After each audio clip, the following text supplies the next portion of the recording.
Business schools don't teach love. Engineering schools don't teach love. And yet, all good products and all good inventions and discoveries and designs are generated by love. So you go to college for 4 years, they teach you everything except what you need. And in the process, they habituate your mind to a substitute for love. And you can really see it. You can measure, I've done it for freshmen and graduate students, measure the decrease in the mind's ability to make room for love and a decrease in the mind's respect for love when observing it in themselves or other people, and a decrease in the mind's ability and interest in fostering and sustaining love and doing the kind of self-humbling and relearning and reconfiguring of self that keeps relationships loving. And therefore, college is the opposite of venture, technology, business venturing. Engineering schools are the opposite of design. You can see this in the D School at Stanford, which wasted really 30 years in silly videotaping of everything that people did while brainstorming, and published absolutely nothing in 30 years. No results in 30, just absolutely. Go back and read, use Google Scholar, and get D School results over the last 30 years. Absolutely nothing. And the government paid, and all these Silicon Valley stupid companies paid, and all these professors walked around like gods and had their asses kissed by young girl assistant professors who knew if they flattered the dumb male ego that they would get promotions, and it worked. That works. And so, you know, you guys, you go to a transvestite, learn how to look like a girl with good breasts, and then you kiss up to these old professors, you will be promoted too. And then after that, you can show people that you're a male. So, love goes untaught. But it's worse than that. You get habituated to mental and emotional habits of denigrating and avoiding it. Now, in your own life and career, most people try everything except love. They try everything compromised. Everything they are told is wise or realistic. The dumber ones, the weaker ones, the uglier ones, the ugly souls, go to business school and undergraduate college, because college is airy-fairy, silly literature and philosophy crap, and they're going to do hard, real studying of micro and macroeconomics. Not that anyone ever built a business with any of that crap, and not that they noticed that every business that did take seriously macro and microeconomics committed suicide rapidly, and not that $13 trillion of the U.S. baby boomer retirement funds were just recently lost permanently by all those macro and not that they didn't notice that a century of business school intervention in business made business worse, not better. But at any rate, the dumb ones, you know, they read magazines and Steve Covey and crap like that, and they end up doing that stuff. The decent people are a little smarter than that, and so they try to get beyond shortest path to greed and boats in college. And you got to give them credit for, you know, scraping the surface or the backside of reality a bit. But most people in general don't even try. And their family is so lost, their dads are so bitter and cynical, the lovelessness with which they were raised shows itself in the lovelessness of what they pursue, and in their willingness to pursue things that they don't love. And it isn't just that there are rare exceptions. Love always pays. It always pays, and it always pays 1,000, 1,000,000 times more than realism pays. And it's rare not because few people get paid for it. It's rare because very few people develop love or are allowed to. Evil in our age was written first by Shakespeare, and then in Macbeth, and then by Dostoevsky in Crime and Punishment, and then by Franz Kafka in the Metamorphosis, and And then by Goethe in Mephistopheles. And I prefer Goethe's rendition because he's a little literal and very powerful in the poetic side. Mephistopheles is a graduate of the Kennedy School at Harvard. He has 800 Math GREs. He wears $7,000 Italian suits.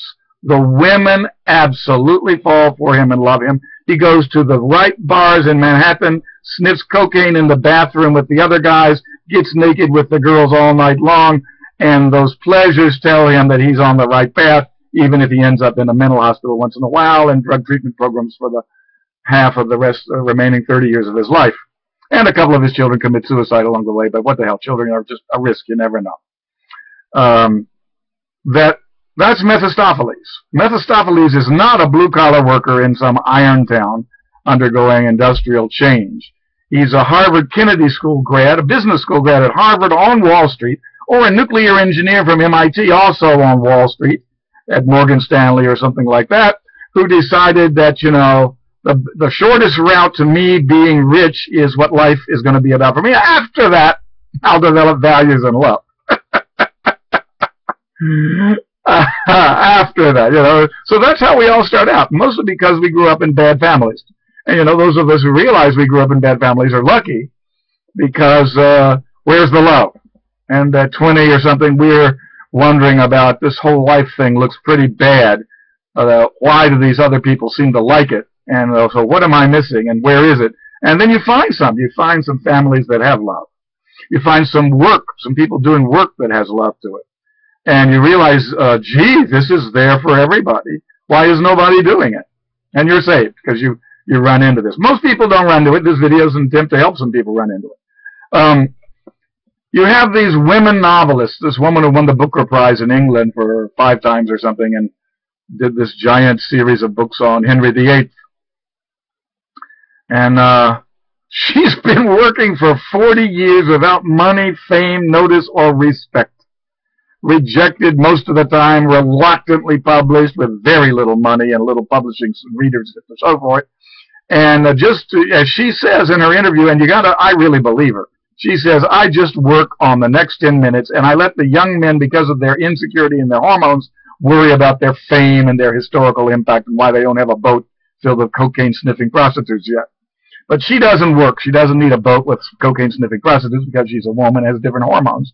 And she works on the next 10 minutes. If I can get the next 10 minutes of writing working for me, then I'll let history and the dynamics of the world take care of the other stuff. Men can't do that. How do I get ahead? And how do I mash this next character so that I get ahead? And a character written to make the author rich with a boat with cocaine-sniffing prostitutes on it smells like a chapter written in order for the author to get rich and have a boat with cocaine-sniffing prostitutes on it. But she writes different chapters that don't have that smell at all, that have the smell of love, of loving the history of England, of loving the weird people like kings who have the freedom and the resources to strike out in their own directions and write life to their own rules and discover their own rules are a disaster. And in fact, Henry VIII never really discovered that. It was sort of clear that he kills everybody around him, and he kills more and more arbitrarily and more people, and earlier and faster kills them in more ways, and but he never really figured out where the good stuff is. Where is the love? He tried everything but love. And it had to do with how he was raised, a sort of homosexual build British public schools where the Harrow and Eton and where the sexual habits of young boys are warped and distorted in a sort of Roman Catholic Church sort of way, and bodies are beaten for not giving the right answer in class, so you learn that beating and learning go together, and then you find that mass murder of natives in countries with different languages and dress customs than you is fine, because you are the inheritors of the Roman Empire, and you should be ruling the world because you're eliter than everybody else. And in particular, in England, you're taught that your elite is better, eliter than everybody else's elite. And the KGB, poor old Putin, trying to emulate the British elite, is like, pick a demonic, ugly part of history and imitate it because you lust for it. Talk about missing love. And so You can go to church and look for love, but God knows churches that haven't known it for 2,000 years. And they mislead you totally away in mental habits that prevent you loving just as well as Harvard Kennedy School prevents you loving. You're not paid as well in the church mental habits, but both mental habits will prevent you from ever finding or generating love for anybody. Love makes things shine. It makes what you make with love shine, and it makes you shine, and it makes people who receive your work shine, and it sort of finds the light in situations, in works, and in people, and clears away the debris to let the light come out. That's a sort of Buddhist rendering of it. The Christians have a pawn shop rendering of it, that God threw you in hell forever when he gave birth to you because he's an evil, ignorant son of a bitch who never graduated from high school. And then he created his only son, Jesus, and tortured him to death as a Roman a revolutionary against Rome, and tortured him to death. And Jesus' body goes to the pawn shop and gets your body out of the pawn shop, and the devil releases your body into heaven, and there you run around with a whole bunch of lilac-smelling old ladies being good all the time. Talk about a face worse than death. You got to be stupid to want that. And then the virgins in heaven, so you can have wild sex all the time. And the fountains, if you're born in a desert country, must be in heaven. And pretty much the opposite of what reality is. So the religion will teach you that the heaven is the opposite of reality. And so that with this enormous, arrogant, religious contempt for the world. We are better than the world. This is a shitty world, and we know it is. We're better than it. And that arrogance at the heart of all religions, and there must be something magical that's very far away, because it doesn't hang around here very much, that is very much better than this world, because this world is such a pile of shit. The existential part of that was captured in Nausea, the novel by Sartre, that the world is ugly from human individual values. It's tough on individuals.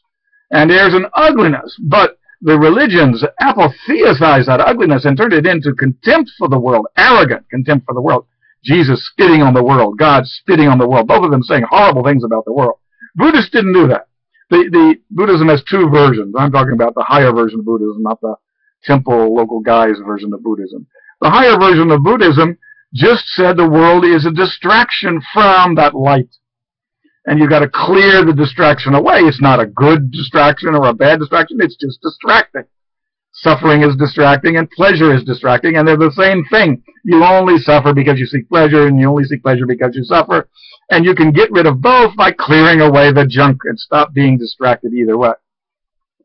And you don't need a God for that. You simply distract yourself from the heaven that you were already in before you were born.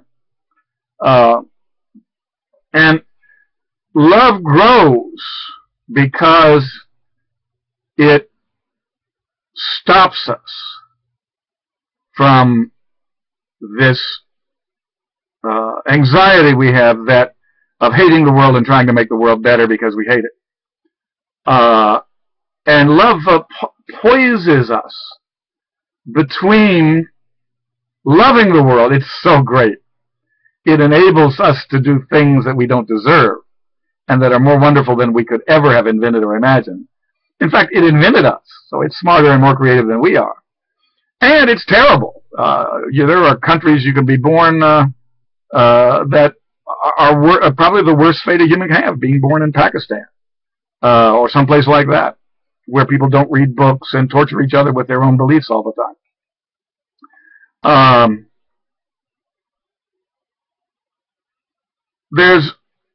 Love is so hard to sustain because of all the distractions from it. Go to the Kennedy School. That's better than love. Be righteous, more righteous than your neighbor, the religious distraction from love. Live this way and follow these rules, and then you don't have to worry whether you have love or not. The other religious distraction from love. Get power and dominate other men, and it doesn't matter whether you have love because it's so much fun pushing other people around. All these distractions from love. And now, what is love? Is love the little old lady in the church tending to her flowers because they're lovely? It's a little bit of that, to be honest. It's the ability to localize your care enough and slow down your care and variegate your care and let your care elapse and slide around and grow until something in and around you shines with that light that you have cleared away by not following any of those distractions for years. And this woman who wrote about Henry VIII, she just said that what he did to his own life, he started in a not terribly horrible place, and then he explored actively all the distractions, and they each made horribilized him, transmogrified him into a monster. And as he got more monstrous and more anxiety, he explored more boldly and became more monstrous and was just utterly lost. Didn't have a clue. And was so far from being capable of love at the end that you wonder whether anything could have saved him. And she was looking at the MacBeth aspect of him, and the Raskalnikov crime and punishment aspect of him, and the Metamorphosis cockroach becoming a cockroach part of him from Kafka. And she wondered whether the Kennedy School isn't really the epitome of that in our age, the Mephistopheles generator of our age. Evil covered with eliteness, and 800 GRE math scores, and body counting dead Vietnamese into losing America's first war, and body counting riches and boats, and cocaine sniffing prostitutes on boats in Wall Street for the MIT Harvard crowd. Great brains in the service of their own boats and their own drug addictions. Treatment programs for their cocaine addict kids. Our elite is as vile as any elite in history has ever been. And they are lost. They don't love anything. And not loving anything outside them, they're incapable of loving themselves. And you meet them in meetings, and it's just obvious within 5-8 seconds of a conversation that this person is a genius at thinking their way further from love in every 5-minute period of their life. And if you have any love in you, they'll suck it out. They're like love black holes. And within, you end up dumber and eviler 5 minutes of talking to them than you were 5 minutes before you met them. And then you meet these other people. In very strange, I was fundraising for a charity, and you visit 20 people a week, 2,000 people in a year or two, and you do pretty much the same pitch, although the smarter you are, the less you pitch and the more you listen and find values that your person you're with really cares about. And then once you find those, you begin to talk about how some of that overlaps what you're doing, and maybe we can help each other.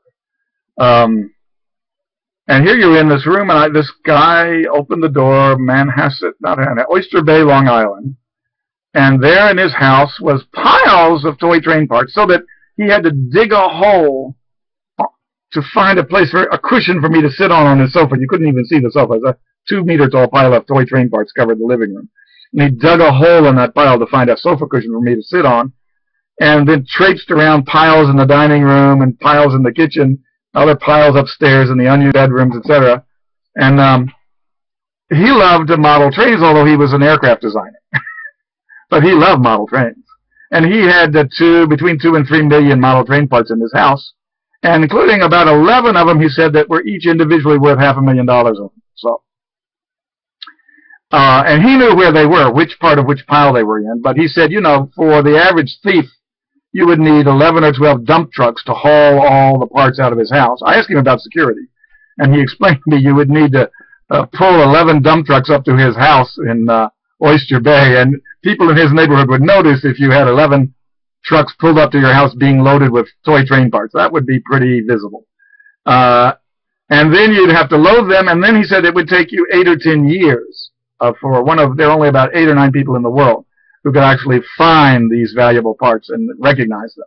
And so it would take you 8 or 10 years of going through and digging through the 2 million parts with one of these 8 or 10 people, and he knows all of them, and they're all personal friends, and there was just zero chance an amateur would find these parts and be able to recognize them and sell them on their own. And he did the model train thing so ridiculously, to such an absurd concentration, I call it, because he loved it.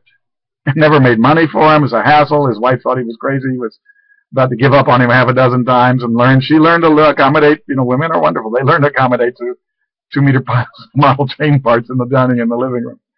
And then the internet came along, and he turned out to have the largest pile of model train parts in the world, and he dominated trade on the internet for about 10 years before he realized that, wow, people were knocking on his door to advertise, and if he said yes to 1/10 of the offers he's had, he'd be making more than his airplane design job did. So he shut down the airplane job and just retired doing what he loved. But, he didn't plan that. He did what he loved without any pay for years and years, 30 years. And then he found out he could keep doing it. That's generally what happens.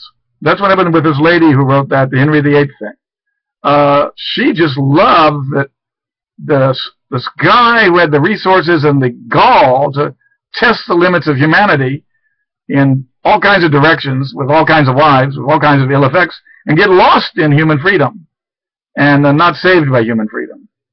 And she just found that resonates with everything she knows about the 21st century, that the elites that Harvard is generating, that Stanford is generating, that MIT is generating, that Oxford is generating, that Cambridge is generating, are as humanly vile as it is possible to be, and as debased love, trained in anti-love, trained in being love black holes. Their brains kill any love that's within a certain radius of them conversationally. They have mental habits to kill it in themselves and to kill it in people around them. And they have high Math GREs. They can calculate beta, price a derivative. Yeah, they can price a derivative and see what good that does you between birth and death. Wrapping sandwiches is important, keeps cockroaches out, and beta is important because it keeps cockroaches out. But boy, they're not in the ballpark of what we need. And you do that thing where you find what you love. And the biggest problem with my students is they don't love anything. So I used to teach undergraduates, now I teach graduate students. And it's the same problem with both. They go to college because they lack love for anything. And then college teaches them how to get by without loving all your life. Well, you can be a middle-class guy without loving. Love is not needed, and here's how to do it. And basically college is evil in that sense.